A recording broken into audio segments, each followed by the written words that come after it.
ক্যাম্পাসে দায়িত্ব নেওয়ার পরে আজ পর্যন্ত একজন শিক্ষার্থী বলতে পারবে না আমরা ডাকসুতে দায়িত্ব নেওয়ার পরে কাউকে হুমকি দিয়েছি, কারো অধিকার ক্ষুণ্ণ করেছি।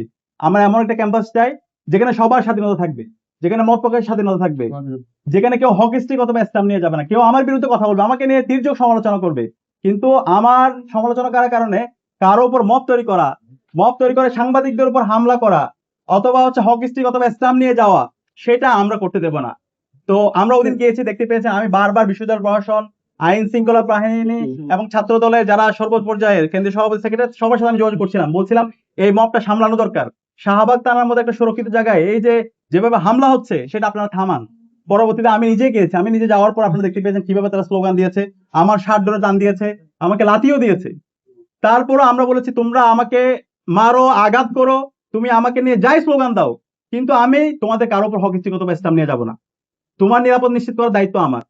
তুমি আমাকে আঘাত করতে পারো, সে আঘাত করলেও আমি যে তোমার প্রতি আঘাত করবো সেটা আমরা করবো না।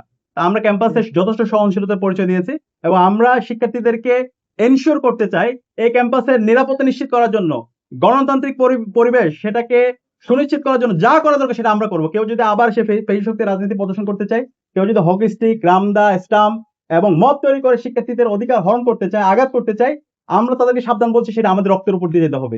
সবার আগে আমরাই তাদের সামনে আবু সাইদের মধ্যে দাঁড়াবো। সুতরাং ক্যাম্পাসের মধ্যে এই ফেসিবাদী রাজনীতি, ছাত্রলীগীয় রাজনীতি, সেই রাজনীতি আর ফিরবে না। করতে গিয়েছিল তাকে প্রায় 10.5 ঘন্টা থানার মধ্যে, প্রথমে শাহবাগ থানায় এবং এরপরে ধানমন্ডি থানায় তাকে হয়রানি করা হয়। এবং পরবর্তীতে আমরা শাহবাগ থানায় যাই এবং এরপরে ধানমন্ডি থানায় যাই।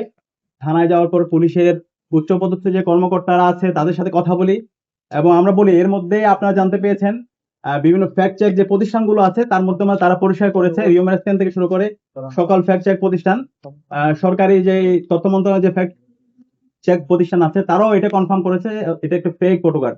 তো এর পরও তাকে প্রায় 10.5 ঘন্টা থানার মধ্যে মানসিকভাবে তাকে হয়রানি করা হয়। আমরা যখন পুলিশকে জিজ্ঞেস করছিলাম উচ্চপদস্থ যে কর্মকর্তারা আছে আপনার কিসের বেসিসে তাকে থানায় রাখছেন, তখন তারা বলছিল উপরের নির্দেশ।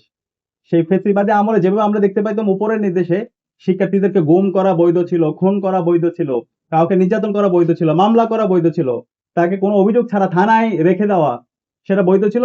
তার একটা প্রতিচ্ছবি আমরা গত 23শে ফেব্রুয়ারি এবং 24শে ফেব্রুয়ারি রাত পর্যন্ত আমরা সেটা দেখতে পেয়েছি।